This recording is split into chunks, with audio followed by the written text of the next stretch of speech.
So today's question is page 124 of Discover Graphics books, and it's question 2, which is the soap dispenser. Alright, so we have our circle down here, we have our tangent left and right, going up to the nozzle on the top. Alright, first things first, what we're going to do is we're going to put in a center line. We're going to build our object around that. Alright, so center line. We're going to build the object from here. So we're just going to pick a base. We'll go up a little bit. So there's our base there, baseline of our object.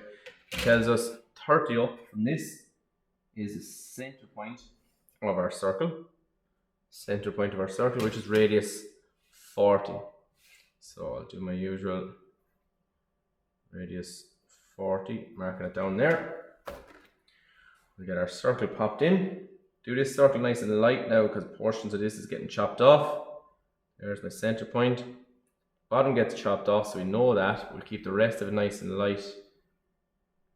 Alright, and we can go back over heavy in that in a few minutes. That's that portion. Tells us from the center point of our circle to the bottom of our spray nozzle area is 130 away. Here. Let's extend my center line up a little bit higher there. Alright, so that's the bottom, the grey portion there is what we're at now. Put a horizontal line in. Now it's kind of a rectangle, stepped in, another rectangle. So we're going to measure up, that was 16 millimeters. And from that we're going 24 millimeters. So we'll pop in another horizontal line and another horizontal line.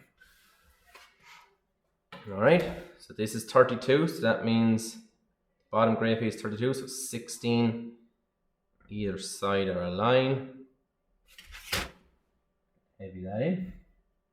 We get what we know anyway before we take into our tangents. Get in what we know. Now, our nozzle on the top is 24 wide, so that is 12 either side of the line.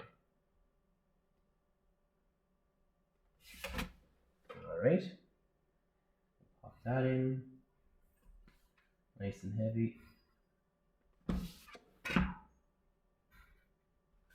Last but not least, the nozzle that kicks out here. We'll extend this to the left and it tells us it's 32 out. So it's 32 out and it is 8 millimeters thick. So from there, we're going to go down 8 millimeters. Alright.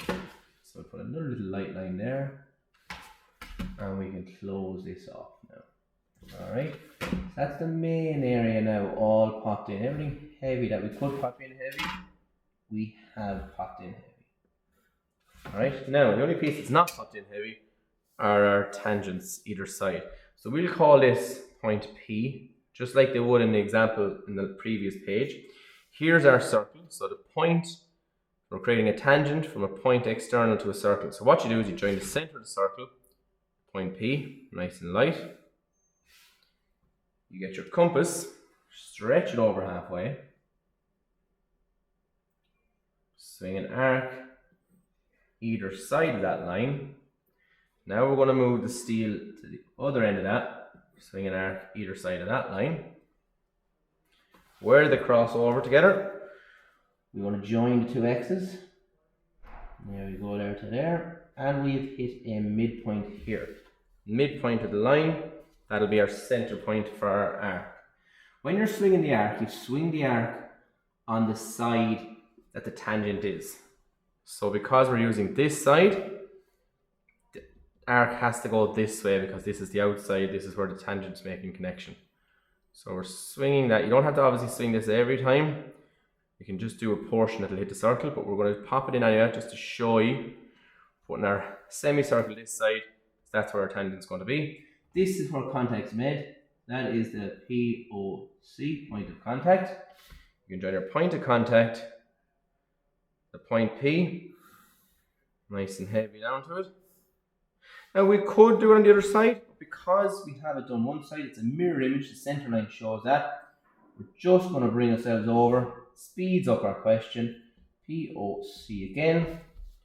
Join this one now up to there. Now, all we have to do is heavy back in our bottom part there. There to there. Heavy that in. It's that side. And that is that side. Alright. Question 2. Question 2, page 1, 2, 4.